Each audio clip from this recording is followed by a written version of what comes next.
लिए दुआ ही कर सकता हूँ। क्या देखें कितना अरसा तक ये हुकूमत चलेगी? अरसे की बात नहीं है, काम नहीं कर सकेंगे, 20 साल भी बैठे रहे काम नहीं कर सकेंगे। जजेस बिल्कुल हैरान हैं कि जज साहब ने क्या किया है। 3 मौके उनको दिए केस चलाने के लिए। एक्यूज्ड को खुमियाजा नहीं भुगतना चाहिए, उनके लिए यही बहुत है कि उन्होंने 3 दफा इस केस को भुगत लिया, चौथी दफा का सवाल ही पैदा। अब भी आप गुज़श्ता रोज के बयान पर कायम है कि खान साहब 25 रमजान तक बाहर होंगे? मैं बिल्कुल कायम। बिस्मिल्लाहिर्रहमानिर्रहीम। लाखों करोड़ों दरूद नबी अकरम सल्लल्लाहु अलैहि वसल्लम पर और उनकी आल पर। आज इमरान खान साहब के लिए भी कुछ खुशखबरियां थी और कुछ खुशखबरियां शरीफ फैमिली के लिए थी। शरीफ फैमिली में हसन नवाज साहब और हुसैन नवाज साहब, उनको बाइज्जत बरी कर दिया गया तीनों रेफरेंसेस में, और आज वो एक आज़ाद शहरी की हैसियत से ज़िंदगी गुजार सकते हैं पाकिस्तान में। और इसके साथ साथ इमरान खान साहब के 2 केस लॉन्ग मार्च के अंदर तोड़ फोड़ के चल रहे थे, वो भी आज इमरान खान साहब को बरी कर दिया गया उन 2 केसेस में। तो लिहाजा आज के दिन दोनों के लिए खुशखबरी का दिन था। लेकिन इसके साथ साथ पाकिस्तान तहरीक इंसाफ के 52 लीडर्स को 9 मई का जो सानहा था उसमें नाकाबिले जमानत वारंट उनके जारी कर दिए कि जिसमें अली अमीन गंडापुर साहब भी। अब सवाल यह है कि क्या चीफ मिनिस्टर साहब को गिरफ्तार कर लिया जाएगा, और अगर गिरफ्तार कर लिया जाएगा तो सूबे का क्या बनेगा, और अगर गिरफ्तार वो नहीं होंगे तो फिर इस वारंट का क्या फ़ायदा होगा। बहुत सारे सवाल हैं जो हम आज के शो में डिस्कस करेंगे। और इसके साथ साथ पाकिस्तान तहरीक इंसाफ के अंदर बहुत तोड़ फोड़ जारी है और वहाँ पे इतने ज़्यादा तर्जुमान हैं कि समझ नहीं आती कि किसकी तर्जुमानी पर यकीन करना है। ये भी एक सवाल है जो हम आज के शो में डिस्कस करेंगे। और IMF के साथ पाकिस्तान का एग्रीमेंट ऑलमोस्ट हो गया है, और उसके बाद पाकिस्तान के अंदर महंगाई की सूरत हाल क्या होगी, ये भी एक सवाल है। तो लिहाजा आज हमारे शो में 2 गेस्ट होंगे। पहले हिस्से में अली मोहम्मद खान साहब हमारे साथ होंगे, सुन्नी इत्तेहाद कौंसिल, इनके साथ टाइटल लगा हुआ है लेकिन मैंने पाकिस्तान तहरीक इंसाफ का लीडर समझता हूँ, उन्हें उसी पार्टी का MNA समझता हूँ। और अगले हिस्से में हमारे डॉक्टर मिफ्ता इस्माइल साहब हमारे साथ होंगे। अली साहब आपका बहुत बहुत शुक्रिया। ये सिर्फ फरमाइएगा कि आपको याद होगा कि एक वक्त जब मुराद अली शाह साहब का एक वारंट जारी हुआ था तो उस वक्त पाकिस्तान पीपल्स पार्टी ने स्टैंड लिया था कि अगर इन्हें गिरफ्तार भी कर लिया जाए, अगर ये जेल के अंदर भी होंगे तो तब भी हमारे वज़ीर आला यही होंगे। तो अब अली अमीन गंडापुर साहब अगर गिरफ्तार हो जाते हैं तो फिर खैबर पख्तूनख्वा का क्या बनेगा? बहुत शुक्रिया साहब। बिस्मिल्लाहिर्रहमानिर्रहीम। अल्लाहुम्मा सल्लि व सल्लिम मुबारक अला सय्यिदिना मोहम्मद व अला आलि मोहम्मद। सबसे पहले तो आपको पाकिस्तान वापस खुशामदीद। आप बड़े तारीखी मकामात ईरान आप गए, और अल्लाह हम सबको उन ज़ियारात की तौफीक दे करने की।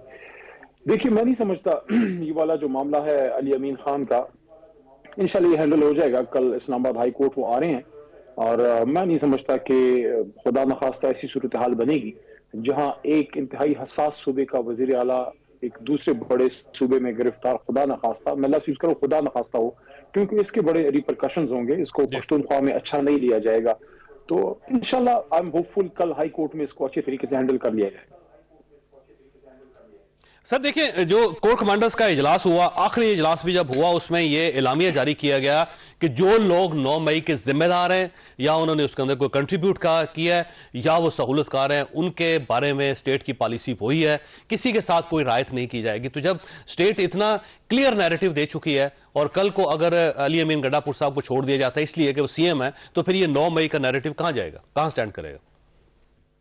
देखिए, वो अपने केसेस तो बिल्कुल वो फेस करेंगे। इमरान खान साहब कर रहे हैं, खान साहब से तो बड़ा लीडर कोई नहीं, तो खान साहब कर रहे हैं। मैंने फेस किए हैं, मैं तो एक वर्कर हूँ। शहरियार खान अफरीदी ने फेस किए हैं, सारा आपके सामने है। तो अली अमीन खान अदालतों में जाने से तो कतरा नहीं रहे, वो फेस करेंगे। लेकिन इस तरह से वारंट्स का जो इशुएंस है उस पे जो है रिजर्वेशन हैं। बाकी अदालतों का हम सबको एहतराम भी है, और अदालत में वो पेश होंगे। कब उन्होंने कहा है कि मैं किसी अदालत में पेश नहीं होऊंगा।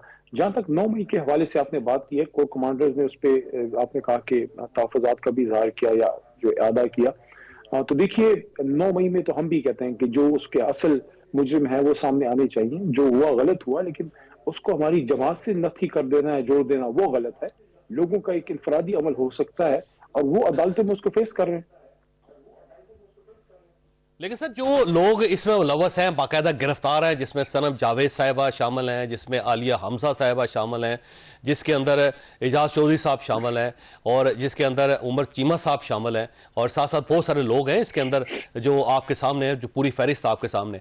और उन सबको आपने पहले कौमी असम्बली का टिकट भी दिया, फिर उसके बाद अब उनको सेनेटर का टिकट भी दे रहे हैं, सेनेट का टिकट भी दे रहे हैं। तो इसका मतलब ये हुआ कि जो लोग 9 मई के जिम्मेदार हैं या स्टेट से उनको जिम्मेदार समझती, आप उनके साथ आज भी खड़े हैं। नहीं चौधरी साहब, थोड़ा सा मैं माजरत के साथ आपकी राय से इख्तिलाफ करूंगा। इनमें जितने भी आपने नाम लिए हैं, इन्होंने एहतजाज जरूर किया है, लेकिन खुदा न खास्ता ना ये मुल्क दुश्मन है, ना ये कोई इंतहा पसंद है, ना दहशतगर्द है, पुरअमन सिटीजन है, पैट्रियट्स हैं, महब वतन है।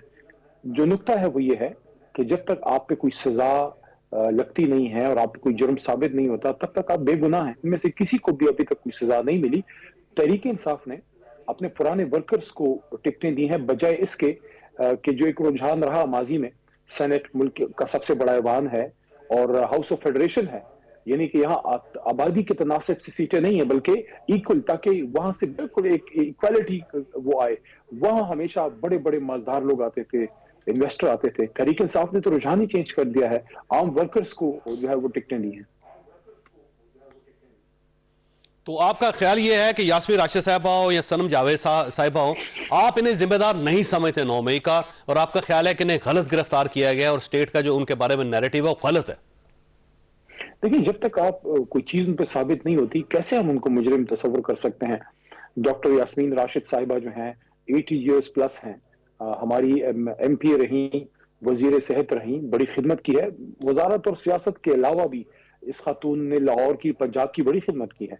अब सनम जावेद साहिबा है, हमारी बहन है, हम सब की बच्ची है, बहन है, छोटी है, और उसने एक पॉलिटिकल एक वर्कर है। अगर उससे कोई गलती हुई भी है तो वो इतनी एक्सेसिव नहीं है जितनी उसको बेचारी को सजा मिली है। और भी खवातीन वहां पे हैं, सनम जावेद साहिबा या तैयबा राजा साहिबा या आयशा गुट्टा साहिबा, और भी जो हमारी खवातीन हैं, डॉक्टर यास्मीन राशिद, ये लोग सब कुछ हो सकते हैं, दहशतगर्द नहीं हो सकते। लेकिन देखिए सर, खवातीन का आपस में बड़ा डिफरेंस है। आप देख लें, सनम जावेद साहिबा, फिर उसके बाद तैयबा राजा साहिबा, दोनों के दरमियान ठीक ठाक किस्म की लड़ाई चल रही है। तैयबा राजा साहब की आपने ट्वीट्स पढ़ ली होंगी ऊपर नीचे, उन्होंने कहा जी कि सिर्फ इसने कुर्बानियां दी, हमने भी कुर्बानियां दी, सिर्फ यही क्यों नजर आती है आपको? तो वो तो आपकी अपनी पार्टी के अंदर हर लेवल पे लड़ाई चल रही है, खवातीन की लड़ाई चल रही है, और इधर शेर अफजल मरवत साहब और आपके दरमियान भी लड़ाई चल रही है।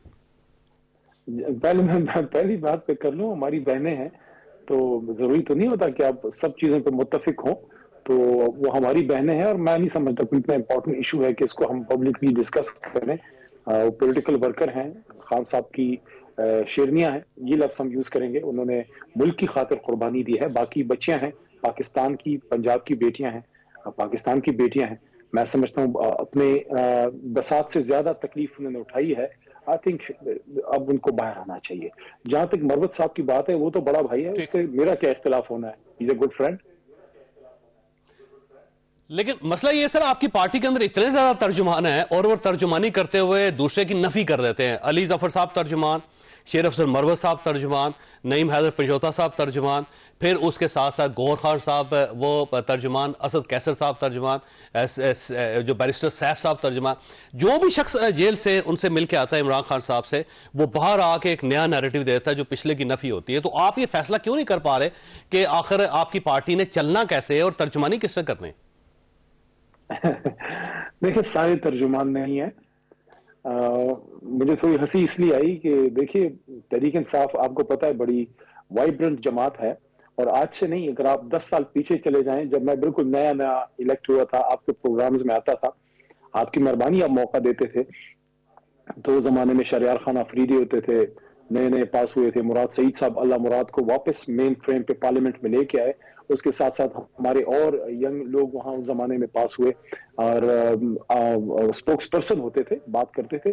तो अब भी उसी तरह हमारे स्पोक्स पर्सन है, काफी सारे हैं, MNAs हैं, MPs हैं, वो बात करते हैं। ऑफिशियल स्पोक्स पर्सन तो एक ही है, वो तो रूफ हसन साहब हैं, सूबे से बैरिस्टर साहब साहब हैं, बाकी हम सब MNAs हैं। मैं अगर कोई बात करता हूं, या मरवत साहब बात करते हैं, या अली जफर साहब बात करते हैं, या जितने और आपने नाम गिनवाए हैं, हम पार्टी का मौकफ देते जरूर हैं, लेकिन ऑफिशियल मौकफ वही है जो आपके ऑफिशियल हमारे सेक्रेटरी इंफॉर्मेशन रूफ हसन साहब देते हैं। अच्छा, अब सवाल ये है सर कि देखिए, जो कंट्रोवर्सी इस वक्त चल रही है वो ये है कि आपके अपने लोग ये कह रहे हैं जी कि हमने फैसला कर लिया कि हमने शरानी ग्रुप को ज्वाइन करना है, हमने मुतहदा मजलिस अमल जो है उसको करना है, और उसके बाद नहीं वो है, मेरा ख्याल है शायद मैं माज़रत चाहता हूँ, नाम मैं मिस कर रहा हूँ, और वो आपने कहा कि जी वो करेंगे। हाँ जी बिल्कुल। अच्छा, उसके बाद ये था कि सुन्नी इत्तेहाद कौंसिल का फैसला हो गया। तो सर बहुत ज्यादा एतराजात किए जा रहे हैं, अब उसके अंदर कंट्रोवर्सी तो है। देखिए, मैं इसकी एग्जांपल आपको आपके प्रोग्राम के तरीके से देता हूं। मैं चूंकि आपकी फील्ड से 10-12 साल से वाबस्ता हूँ, जाहिर है मैं आपके प्रोग्राम्स में आता हूँ सारा, तो मुझे थोड़ा बहुत आइडिया है। रोज आपकी टीम बैठती है, आप डिसाइड करते हैं आज किस टॉपिक पे प्रोग्राम करना है, किस किस गेस्ट को लेके आना है, उसमें डिस्कशन होती है। आज अली आ जाए, नहीं आज अली जफर आ जाए, नहीं आज मरवत साहब आ जाए, नहीं आज शौकत यूसुफ जई ने होना है, पीपल्स पार्टी से कायरा साहब ने, ये सारी आप डिस्कस करते हैं। उसके बाद प्रो एंड काउंटर आर्गुमेंट्स भी आते हैं, नहीं उसको नहीं इसको लेके आते हैं, फिर आप एक डिसीजन ले लेते हैं कि ठीक है आज इन के साथ हमने प्रोग्राम करना है, वो हो गया, फैसला हो गया। इसी तरह जब हम ये फैसला कर रहे थे किस किस जमात से हम बात कर सकते हैं, उसमें MWM थी, सुन्नी इत्तेहाद काउंसिल थी, आपको शायद ना इल्म हो शेर पाव खान की जमात थी कंसिडरेशन में थी, जमात इस्लामी थी, और एक जमात शिरानी साहब की। आखिर में जाके फिर सुन्नी इत्तेहाद काउंसिल का फैसला हुआ। खान साहब ने इजाजत दी थी कि आप उनमें से किसी भी जमात से कर लें, लेकिन सुन्नी इत्तेहाद काउंसिल का उन्होंने कहा था कि जो साहबजादा हामिद रजा साहब हैं हमारे साथ अरसे से चले हैं, काबिल एतमाद आदमी हैं, तो उनके भी फेवर में थे। जमात इस्लामी भी चाह रहे थे, जमात इस्लामी से बात आगे नहीं बढ़ सकी, लेकिन वो फैसला तो देखें चोई साहब, वो तो हो गया, सुन्नी इत्तेहाद काउंसिल का फैसला हो गया। अब असल इशू ये है कि जिन लोगों ने हमें हमारी सीटें ली हैं, आप एक बात बताइए, देखें हमारी सीटें या आप हमें देंगे या फिलहाल उसको होल्ड रखेंगे। हमारी सीटें उठा के आप नून और पीपल्स पार्टी में तकसीम कैसे कर सकते हैं? ये कोई तातारियों का हमला था जो आपने मैंने अली मोहम्मद खान साहब ब्रेक लेनी है, एक ब्रेक लेनी है। सवाल आपके पास छोड़ के जा रहा हूं कि देखें मेरा जो मौकफ है वो ये है कि ये जो सीटें आपका हक बनता है और इन्हें आपको देना चाहिए, स्टेट को करके देना चाहिए, लेकिन जो टेक्निकल रीजंस हैं उसमें तो आपके वकला ने खराबी की है सर। और जब वो वकला खुद तस्लीम कर रहे हैं, अली जफर साहब तस्लीम कर रहे हैं कि हमसे गलती हुई, शेर अफसर मरवत साहब तस्लीम कर रहे हैं कि हमसे गलती हुई, तो जब आपके अपने वकला मान रहे हैं तो फिर जाहिर है आपका कोई गिला बनता नहीं है। छोटी सी ब्रेक के बाद दोबारा जरूरत।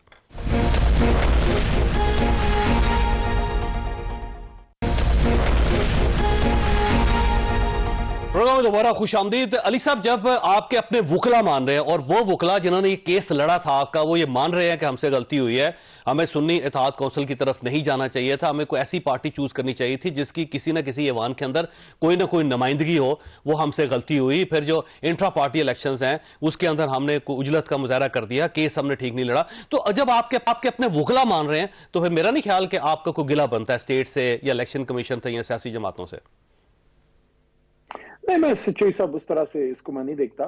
जहां तक सुन्नी इत्तेहाद काउंसिल का ताल्लुक है, तो कल भी जो जिन वकला का आपने बताया, मोहतरम अली जफर साहब या मरवत साहब, वो साहबजादा हामिद रजा साहब के साथ हाई कोर्ट से निकले हैं, इकट्ठे थे वो सारे, कोई इशू उनके बीच में नहीं है।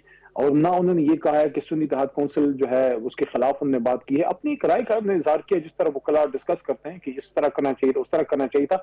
असल में तो देखें इशू क्या है, असल में इशू ये है कि माजी में बलूचिस्तान अवामी पार्टी को 2018 के इलेक्शन के बाद उनको उनकी रिजर्व सीट्स मिली थी। हमारा भी हक है हमें हमारी सीटें मिले, बल्कि आपको शायद याद होगा जब बले मिलनी चाहिए थी, मैं बार बार कह रहा हूं आपको भी मिलनी चाहिए थी, लेकिन वो पार्टी स्टैंड करती थी, उसने किसी के साथ इत्तेहाद नहीं किया था। आपने एक ऐसा इत्तेहाद कर लिया जिसकी एक भी सीट नहीं है, जिसके अपना चेयरमैन आजाद लड़के इलेक्शन जीत के आया। मुझे अगर थोड़ा सा इजाजत दे दें, देखिए सुप्रीम कोर्ट में जब बले का केस चल रहा था तो मोहतरम चीफ जस्टिस साहब ने इस बात का इरादा किया था कि अगर आपको रिजर्व सीट्स में इशू हो तो आप सुप्रीम कोर्ट आइएगा, और हम पूरी उम्मीद है कि इंशाल्लाह हमें वहां से जो है वो इंसाफ मिलेगा। अब एक और बात थोड़ी सी टेक्निकल है, वो ये है कि जब आप आजाद पास होते हैं, जिस तरह हम टेक्निकली आजाद पास हुए थे, बेसिकली तरीक इंसाफ की वजह से पास हुए ना, तरीक इंसाफ की सपोर्ट ना होती अली मोहम्मद को किसने वोट देना था।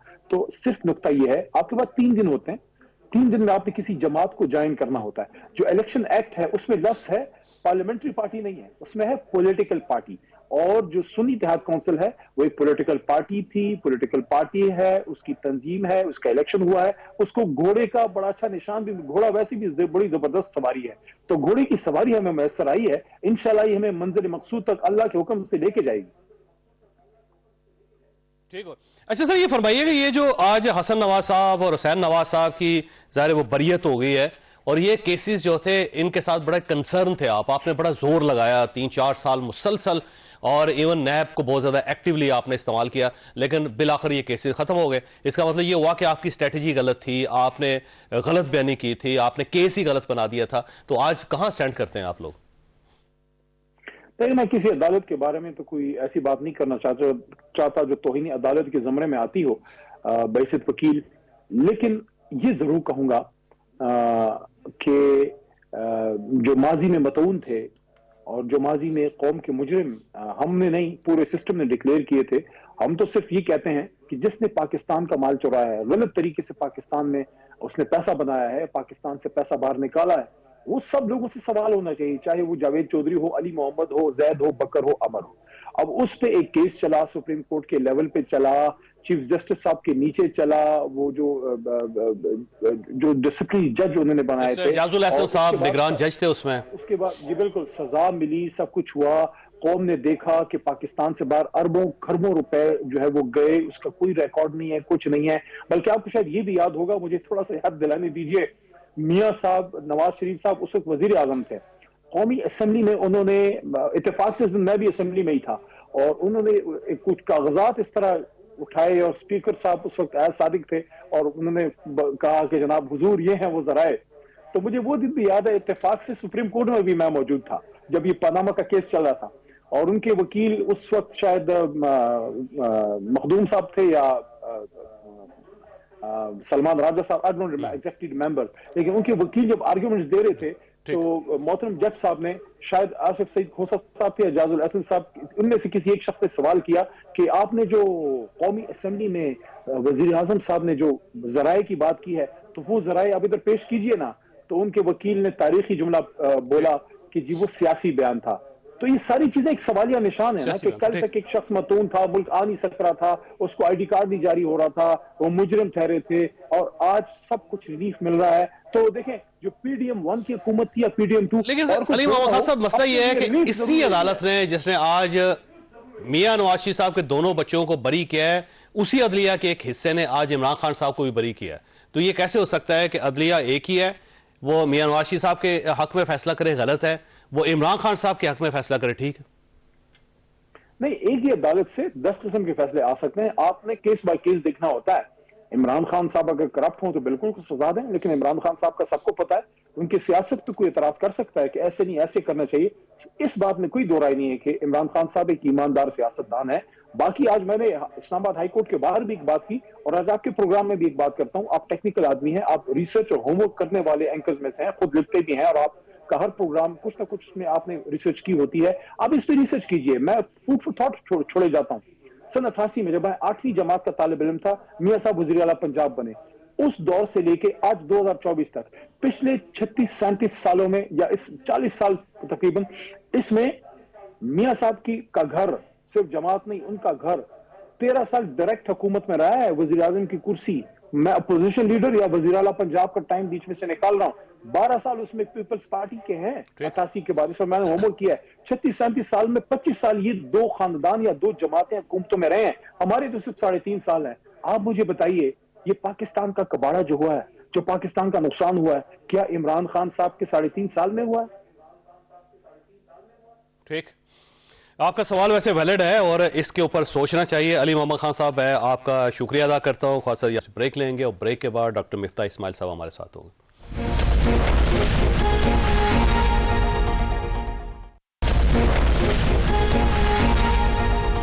प्रोग्राम में दोबारा खुश आमदीद। हमारे इस सेगमेंट में डॉक्टर मिफ्ता इस्माइल साहब हमारे साथ मौजूद हैं, साबिक वज़ीर ख़जाना है। और मैं इस चीज़ का एतराफ़ करूँगा कि 2022 में जब वज़ीर ख़जाना थे तो इनका जो फार्मूला था वो सच साबित हुआ, और इसहाक डार साहब की आमद से जो पाकिस्तान के अंदर इकॉनमी डीरेल हुई वो आज तक अपने दोबारा ट्रैक पर नहीं आ सकी, और अल्टीमेटली इसहाक डार साहब को इस बार वज़ारत ख़जाना नहीं मिले। तो मैं एतराफ़ करता हूँ इस स्क्रीन पर कि डॉक्टर मिफ्ता इस्माइल साहब ने अपने आप को सच साबित कर दिया। डॉक्टर साहब, आपका बहुत बहुत शुक्रिया। अब ये फरमाइए सर, ये IMF की किस्त तो ऑलमोस्ट मिल गई है 1.1 बिलियन, और जो स्टैंड बाय हमारा एग्रीमेंट है वो तो ज़ाहिर कंटिन्यू कर रहा है, और एक नया जो एग्रीमेंट है वो हो रहा है, और वज़ीर ख़जाना साहब का ये कहना है कि ये तारीख का सबसे लंबा एक एग्रीमेंट होगा। तो इसका मतलब ये हुआ कि अब पाकिस्तान अमली तौर पर IMF के हाथ में है।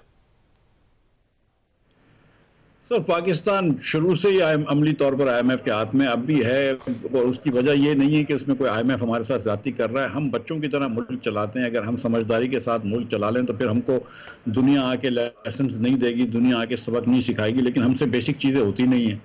तो अब ये औरंगजेब साहब आए हैं, ये तो एग्रीमेंट जो 9 महीने का था ये तो ख़त्म हो जाएगा इंशाल्लाह, $1.1 बिलियन मिल जाएंगे, और उसके बाद जो नया एग्रीमेंट होगा वो इनकी उम्मीद है कि 4 साल का हो। 4 साल से ज़्यादा IMF का एग्रीमेंट कभी नहीं होता है, लेकिन 4 साल का होगा इंशाल्लाह। ठीक है, और वो ज़ाहिर है हैवी होगा और उसकी कीमत भी अदा करनी पड़ेगी पाकिस्तान को या आवाम को। सर 7 या 8 बिलियन डॉलर्स का एग्रीमेंट होगा। आपको इतने पैसे नहीं है, लेकिन IMF की छतरी ज़रूरी होती है ताकि दीगर इदारे आपको कर्ज दें, world bank, Asian development bank. आप तो जावेद भाई जानते हैं कि हम कर्ज के बगैर चल नहीं सकते। जो कीमत हमने है ना अब तक आवाम से ली है, और अब एक्चुअली सच्ची बात है कि आवाम के ऊपर आप मजीद बोझ नहीं डाल सकते। आपने बिजली महंगी कर ली, गैस महंगी कर ली, सूद महंगा कर लिया, महंगाई ने कर लिया। ये एक तरीके से मुश्किल फैसले होते हैं किसी भी सियासी हुकूमत के लिए कि आवाम के ऊपर बोझ डाल रहे हैं, लेकिन सच्ची बात है कि जो असल फैसले करने हैं ना हमको, जैसे अगर निचकारी करनी है तो उसमें हमको वेस्टेड इंटरेस्ट से लड़ना है, हमको पॉलिटिकल इंटरेस्ट से लड़ना है। उस निचकारी जब आप करते हैं तो मिसाल के तौर पर 30,000 लोगों, अगर निचकारी करते हैं लेस्को की, तो 30,000 लोगों का तो नुकसान होगा जो लेस्को में नौकरी कर रहे हैं। गो कि आप उनकी नौकरी गारंटी करेंगे, लेकिन बहरहाल जो भी खांचे वगैरह का नुकसान इनको होगा। लेकिन जो 4 करोड़ लोग लेस्को के एरिया में रहते हैं, लाहौर और उसके अतराफ के शहरों में, उनको फायदा हो जाएगा। तो अब हमको ये काम करना है कि जिससे रियल कॉस्ट कम हो और हुकूमत जो है ना, मतलब वो अपनी साख दाव पे लगाए, लेकिन निचकारी करे और फंडामेंटल रिफॉर्म्स करे, NFC अवार्ड को देखे, जिसकी वजह से हुकूमत की जो स्टेबिलिटी है वो बढ़ेगी। अच्छा, लेकिन मिफ्ता साहब, इसमें इशू ये है कि 2 पार्टीज हैं, जैसे पाकिस्तान मुस्लिम लीग नून है जो आपकी पुरानी पार्टी थी, और उसके साथ पाकिस्तान पीपल्स पार्टी है। अब इन दोनों का नैरेटिव मुख्तलिफ है। पाकिस्तान मुस्लिम लीग नून निजकारी करना चाहती है, जबकि पाकिस्तान पीपल्स पार्टी सबसे बड़ी रुकावट है उसके अंदर। वो कभी किसी तरह भी PIA नहीं बिकने देगी, वो लेस्को नहीं बिकने देगी, उसके साथ साथ वो जो स्टील मिल है उसको फरोख्त नहीं होने देगी। तो जब एक इस तरफ से रजिस्ट किया जाएगा तो ये गवर्नमेंट कैसे कर सकेगी निजकारी? सर 2 बातें हैं। एक तो गुजारिश ये है कि आप पीपल्स पार्टी वालों से आप ये निगोशिएट कर सकते हैं, उनको एक बात ये समझा सकते हैं कि चलो अगर सिंध की, हैदराबाद और सक्खर की जो कंपनियां हैं, हम उनको प्रोविंशलाइज कर देते हैं, बाकी कंपनियों को हमको निचकारी करने दो। लेस्को अगर निचकारी हो जाती है तो पीपल्स पार्टी का इसमें मेरे ख्याल से कोई बहुत ज़्यादा वो नहीं है हाथ। दूसरा ये कि जो ख़वातीन और अक़लियत की सीटें मिल गई हैं, तो उसके बाद इतनी सीटें हो गई हैं कि मुस्लिम लीग नून जो है वो MQM और मौलाना फजलुर रहमान वगैरह के साथ मिलकर भी कोई बिल पास कर सकती है। तो मेरे ख्याल से ये पीपल्स पार्टी से निगोशिएट कर सकेंगे और इनको ये बात समझा सकेंगे। देखें, अब कोई हल नहीं है हमारे पास। सच्ची बात है कि अगर आप NFC नहीं देखते, आप निचकारी नहीं करते, आप प्रॉपर्टी के ऊपर टैक्स नहीं लगाते, आप एग्रीकल्चर से टैक्स नहीं लेते, आप दुकानदारों से टैक्स नहीं लेते, तो हम फिर मुल्क जो है, अब पाकिस्तान में दुनिया के बड़े महंगे मुल्कों में पाकिस्तान आ गया, महंगाई तेज़ से तेज़ हो गई है, कर्ज ज़्यादा से ज़्यादा ले लिया है, और हम कहाँ लेके जाएंगे और कितना पीछे लेके जाएंगे अपने मुल्क? अच्छा, ये फरमाइएगा सर, ये मतलब NFC जो है इसके अंदर रुकावट है पाकिस्तान पीपल्स पार्टी, और जब भी NFC अवार्ड के बारे में बात की जाती है तो पाकिस्तान पीपल्स पार्टी की रिजर्वेशंस आती हैं, तो कैसे राजी किया जा सकेगा? क्योंकि वो जाहिर है सिंध के अंदर गवर्नमेंट है उनकी और उसमें उनको लॉस है।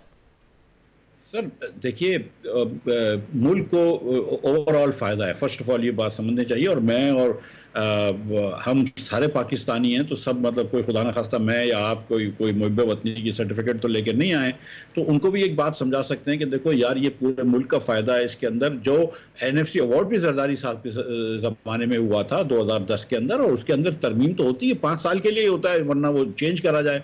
तो उसको आप चेंज कर रहे हैं। आप ये तो नहीं कह रहे कि 57.5% देंगे तो आप 0 दे रहे हैं। आप बोल रहे हैं यार उसको 2.5% से 5 साल तक कम कर ले, कोई ना कोई बीच का रास्ता निकालो। तुम सूबे के अंदर से कुछ और टैक्स ले लो, कुछ वो लेकर जाइए। आप लोकल गवर्नमेंट को एम्पावर करें। आपके 2.5 करोड़ से ज़्यादा बच्चे स्कूल में नहीं हैं, आपको लोकल गवर्नमेंट्स को बेहतर करना पड़ेगा, आपको हेल्थ फैसिलिटीज़ बेहतर करनी पड़ेंगी। तो बहुत सारी ऐसी चीज़ें हो सकती हैं कि जिसके अंदर निगोशिएट कर सकते हैं। मैंने जो पीपल्स पार्टी को देखा है कि वो बात करने के लिए वैसे तैयार होते हैं, इतने ज़िद्दी नहीं होते। अच्छा, इसमें ये फरमाइए सर, एक जो कंट्रोवर्सी है वो इसहाक डार साहब और औरंगजेब साहब की है, क्योंकि कुछ लोगों का ख्याल ये था कि अगर इसहाक डार साहब वापस आ जाते तो ज़्यादा बेहतर परफॉर्म कर सकते थे, जो उनसे माजी में गलतियाँ हुई उनका वो अजाला कर सकते थे। लेकिन ज़ाहिर है नहीं माने, मियाँ शबाशी साहब नहीं माने, एस्टैब्लिशमेंट नहीं मानी, और औरंगजेब साहब का एक तजर्बा किया जा रहा है। इसहाक डार साहब बेहतर थे इस इकानमी के लिए या औरंगजेब साहब बेहतर है? नहीं, मैं तो समझता हूँ कि औरंगजेब साहब बेहतर हैं। अब दुआ है अल्लाह ने चाहा तो वो उनसे बेहतरी आएगी। डार साहब की परफॉर्मेंस जो पिछले 11-12 महीने की थी वो सबके सामने है। कि क्या मुल्क में महंगाई आई है। फरवरी, मार्च, अप्रैल, मई पिछले साल जो 4 महीने थे वो 35% से ज़्यादा महंगाई है, पाकिस्तान की तारीख में कभी नहीं हुई। जो डिवैल्यूएशन हुई तो आपने एक चीज़ रोकने की कोशिश करी, लेकिन अब आपको कर्ज नहीं दे रहा था तो वो चीज़ें सारी हाथ से निकल गई। तो IMF को एक सिग्नल भेजना था कि हम रिफॉर्म के लिए तैयार हैं। तो मेरे ख्याल से औरंगजेब साहब जो हैं वो अल्लाह करेगा तो इंशाल्लाह बेहतर काम करेंगे। अच्छा, वैसे जो इसहाक डार साहब की अप्रोच रही थी उसके अंदर फर्क क्या था, मसला क्या था? वो तो बहुत सीजर्ड आदमी है, बड़े पुराने आदमी है, इतनी बार वो वजीर खजाना रहे, इकॉनमी को समझते हैं, चार्टर्ड अकाउंटेंट थे। तो उनकी जो अप्रोच थी उसके अंदर आखिर फॉल्ट क्या था जिसकी वजह से पाकिस्तान को और पाकिस्तान मुस्लिम लीग नून को दोनों को नुकसान हुआ? चौधरी साहब, आप मुझे गुनहगार कर रहे हैं। देखिए, डार साहब की अप्रोच तो डार साहब ही बता सकते हैं। गुजारिश ये है कि देखिए 2015-16 में 17 में भी जब उन्होंने रुपया डिवैल्यू नहीं किया था तो पाकिस्तान में न सिर्फ एक्सपोर्ट नहीं बढ़ी थी बल्कि इंपोर्ट बढ़ना शुरू हो गई थी। यहाँ तक कि 2017-18 के साल में, जिसमें 5 महीने आखिरी मैं भी वजीर खजाना रहा हूँ, पाकिस्तान की तारीख का सबसे बड़ा करंट अकाउंट डेफिसिट हुआ है 19 अरब डॉलर का। उसके बाद से आपको करेंसी भी डिवैल्यू करनी पड़ी, IMF के पास भी दौड़ना पड़ा। जो 27-28 बिलियन डॉलर्स की हमारा ज़ख़ीरा था वो हमने बढ़ा दिया। डार साहब के आखिरी 10 महीनों में 11 बिलियन डॉलर्स हमने आखिरी 11 महीनों में 10 बिलियन डॉलर हमने मार्केट में डाल दिए। तो वो उसका एक हमको नुकसान हुआ। फिर इस बार जब वो आए तो इस बार तो एक डिफरेंट माइंडसेट में थे कि मैं IMF को देख लूँगा। पहले फिर भी IMF की बात सुनते थे, लेकिन जब इस बार ये कन्विंसिंग कर रहे थे लोगों को कि उनको लेकर आए और मिफ्ता को हटाएं, तो वही आके टीवी पे बोलते थे कि 80 रुपए का डॉलर हो जाएगा और ये हो जाएगा। वो ऐसा है जावेद भाई कि जब आप खुदा न खास्ता अगर कोई कैंसर की दवाई कर रहे हो तो कीमोथेरेपी होती है, बड़ी सख्त दवाई होती है, बड़ी सख्त वो होती है, इंजेक्शन होते हैं। तो उस वक्त जब भी कोई होता है तो कोई हकीम आके बोलता है कि यार ये हकीम की दवाई ले लो, 2 खुराक पियोगे ठीक हो जाएगा। होता कोई भी ठीक नहीं है, लेकिन वो एक लेकिन वो आदमी को बड़ी अट्रैक्टिव होती है कि यार वो मेरा ये लोग तड़प रहे हैं, कीमोथेरेपी करना मुश्किल है, बाल उड़ जाते हैं, उल्टियाँ होती हैं, बीमार हो जाता है, बुखार होता है, तो हकीम की दवाई ले लो, कुछ भी नहीं होगा। हाँ, बिल्कुल कुछ नहीं होता है, क्योंकि ना उसकी कोई हिफाजत है ना उसका कोई नुकसान है। तो वो कैंसर अपनी जगह पे ही रहता है। तो वो यही हुआ है कि कैंसर अपनी जगह है। अब एक सवाल है आपसे डॉक्टर साहब, अब एक सवाल है, क्योंकि मैं चाहता हूँ थोड़ी सी हिस्ट्री भी ठीक हो जाए और मैंने ब्रेक लेनी है। सवाल आपके पास छोड़ के जा रहा हूँ कि आखिर आपको हटाया क्यों गया था जब आप बेहतर परफॉर्म कर रहे थे और डायरेक्शन आपकी ठीक थी, IMF को आपने एंगेज किया हुआ था, एग्रीमेंट बिल्कुल करीब था, तो आपको आखिर क्यों हटा दिया गया और कैसे हटा दिया गया? और अगर ना जाता तो आज पाकिस्तान कहाँ होता? छोटे ब्रेक को, ब्रेक के बाद दोबारा जरूरत।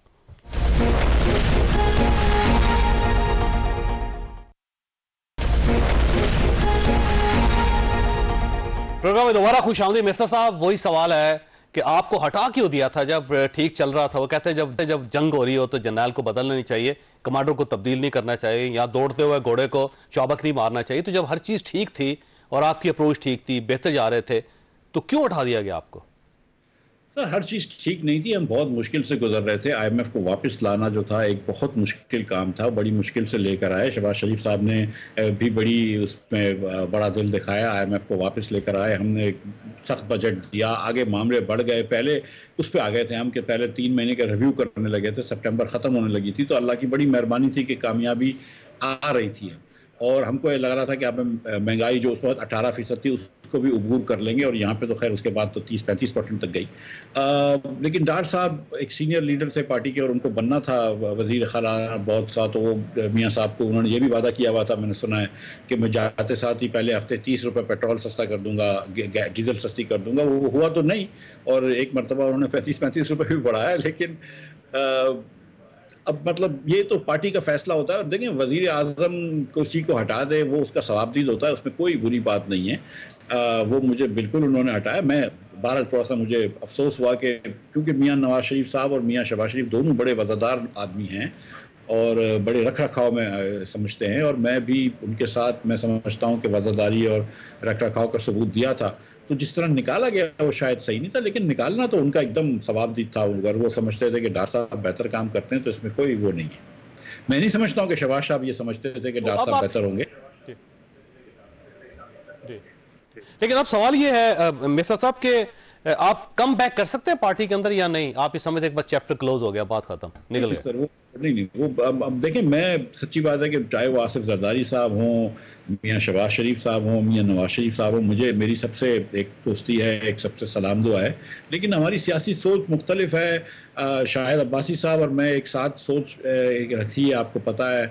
हम ये भी समझ रहे हैं कि जो पार्टी ने कुछ ऐसे फैसले किए जिससे पार्टी ने नुकसान उठाया इन इलेक्शंस के अंदर, और हम समझ रहे हैं कि मैं कम से कम ये समझता हूँ, मैं सच्ची बात जावेद भाई आपको ये बताऊँ कि मुस्लिम लीग नून 2008 के बाद जब से मैंने सियासत ज्वाइन करी, एक मॉरल क्लैरिटी मुस्लिम लीग नून ने अचीव कर ली थी, एकदम क्लियर मॉरल क्लैरिटी थी उनके पास, और वो शायद अब इन्होंने खो दी है और वो वापस पावर पॉलिटिक्स की तरफ चले गए। जो 90 की दिहाई में पावर पॉलिटिक्स की तरफ थी वो उसमें चले गए। तो मुझे ये ज़रा सा लगा कि मैं समझता था कि मियाँ साहब जो हैं वो उनकी सियासत इससे बड़ी है पावर पॉलिटिक्स से।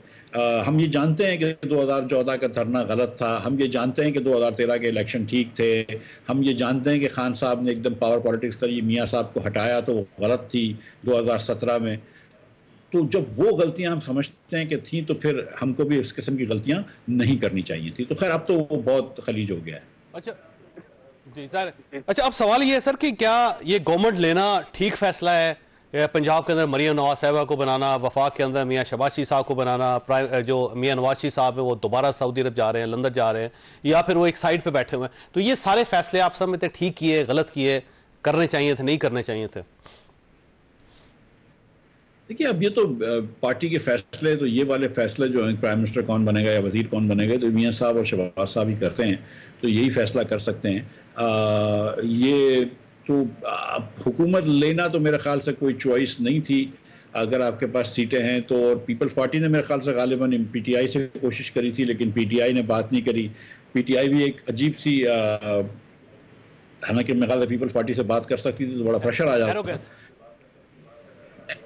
एरोगेंस तो है, लेकिन मेरे ख्याल से एक ये गलती ये भी है कि वो किसी और को लेजिटिमेट नहीं समझते। तो सियासत के अंदर ये होता है, जावेद साहब आपसे ज़्यादा कौन जानता होगा, इतनी माशाल्लाह आप किताबें पढ़ते हैं, कि कभी के दिन बड़े कभी की रात बड़ी। आप ये अगर मतलब MRD में सब साथ बैठे थे, फिर मुशर्रफ के साथ ये 90 की दिहाई में बेनज़ीर भुट्टो साहिबा और मियाँ साहब कितना लड़ते थे, उसके बाद मुशर्रफ साहब के ज़माने में इन्होंने चार्टर ऑफ डेमोक्रेसी किया। तो ये सियासत में आखिरी दरवाज़ा भी बंद नहीं कर देना चाहिए। तो और ये एक एलिगेंस थी इनकी, ये सोच भी थी कि खान साहब आ जाएंगे तो करप्शन ख़त्म कर देंगे और सारी चीज़ें सही हो जाएंगी। तो पाकिस्तान में सिर्फ मसला करप्शन का नहीं था, और करप्शन न सिर्फ ख़त्म नहीं हुई बल्कि बढ़ गई। और जो बेगम साहिबा से लेकर खैर कहाँ तक जाएंगी स्टोरी, वो फरागोगी साहिबा और पता नहीं कहाँ तक स्टोरी चलती है। तो लेकिन मेरे ख्याल से अब देखें, हम सच्ची बात है जावेद साहब इधर बैठे हैं और ये बातें कर रहे हैं, तो कुछ ना कुछ कोशिश होती है सबकी कि मुल्क की कोई बेहतरी हो जाए, कि मेरा मुल्क थोड़ा सा बेहतर हो जाए, मेरे मुल्क के लोग जो हैं उनको 2 वक्त की रोटी मिल जाए, हमारा बच्चा जो है वो स्कूल के बाहर है उसको कोई पढ़ाई मिल जाए। तो कुछ ना कुछ बेहतरी, सियासत का कोई मकसद होना चाहिए मां सिवाय इसके कि मुझे कुर्सी मिल जाए। अगर सिर्फ कुर्सी आपकी सियासत का मकसद है तो मैं समझता हूँ बड़ी अच्छी सियासत है आपकी। तो ये सियासत का मकसद अगर है तो अगर क्या अच्छा, मसला ये है कि मियां नवाज साहब जो थे उन्होंने, आपने जैसे दुरुस्त फरमाया, आपने 2008 से उन्होंने एक मॉरल स्टैंड लिया और बड़ा फर्म किस्म का मॉरल स्टैंड लिया, और लोग उनके साथ मिले, लोग उनके साथ जुड़े, और सबको बड़ी उम्मीदें वाबस्ता हो गई उनके साथ।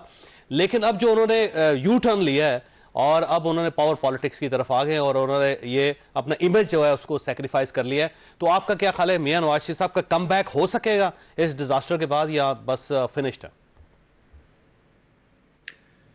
देखिए आज तक जिसने भी मियां नवाज शरीफ को अंडर एस्टिमेट किया है या राइट ऑफ किया है वो गलत निकला है। तो मेरी तो कोई मजाल नहीं है कि ये कहूँ कि मियां साहब का कम बैक नहीं होगा। तो ये देखना है कि मतलब मियाँ साहब का कमबैक सिर्फ मियाँ नवाज शरीफ की शक्ल में होता है या हमारी बहन मरियम की शक्ल में होता है या शहबाज साहब की शक्ल में होता है। वो आज भी पाकिस्तान में, आप सोचें, हम बात कर रहे हैं कमबैक की, लेकिन उनका छोटा भाई जो है वो वज़ीर आज़म है और उनकी बेटी जो है वो पंजाब की वज़ीर आला है। तो मियाँ साहब के पास तो ताकत तो है आज, लेकिन वो पॉपुलैरिटी नहीं है जो एक ज़माने में होती थी। अच्छा, ये फरमाइए, ये वाकई इन इलेक्शंस में धांधली हुई थी और इमरान खान साहब का हक मारा गया है इसमें? देखिए, हक सियासतदान का नहीं होता है। अगर हक जो होता है ना वो लोगों का होता है। कि मिसाल के तौर पे अगर एक्स इलेक्शन के अंदर एक आदमी को हरा देते हैं और दूसरे को जिता देते हैं तो उस आदमी का तो आपने हक मारा, लेकिन उसके जितने वोटरान हैं उनके भी आपने हक मारा है ना, जिन्होंने वोट दिए थे। अब हमारे पीटीआई के दोस्त जो हैं वो कहते हैं कि पता नहीं, वो तो खैर 280 सीटें जीते हैं 260 में से, लेकिन बहरहाल वो कहते हैं कि हमने 140, 150, 160 सीटें जीते हैं। और कुछ बातें ऐसी हैं, कुछ फॉर्म 45 ऐसे हैं कि जिसके तहत ये लगता है कि वो कुछ और सीटें जीते हैं। अब तो ये नहीं है कि उनके पास कोई बहुत ज़्यादा मॉरल हाई ग्राउंड है, क्योंकि 2018 में आरटीएस बंद करके भी ये लोग आए थे। लेकिन पीछे अगर गलती हुई है इसका मतलब नहीं कि आगे भी गलती होनी चाहिए। हमको, मैं तो समझता हूँ, सच्ची बात है कि ये अब जो भी ट्राइब्यूनल में फैसले होंगे, आपको भी पता है कि जावेद भाई इसमें बड़ा वक्त लगता है। मैं तो ये समझता हूँ कि अभी भी ये वक्त है कि हम पूरी कौम साथ बैठ जाएं और फिर उसके बाद 1-2 साल में फिर इलेक्शन करा लें। बिल्कुल सही। डॉक्टर साहब आपका बहुत बहुत शुक्रिया। ख्वाजा साहब आपने गुफ्तगू सुनी, अपने खुद करना है। अल्लाह ताला आप और आपके अहले खाना को हर किसी मुसीबत से महफूज रखे। अल्लाह हाफिज़।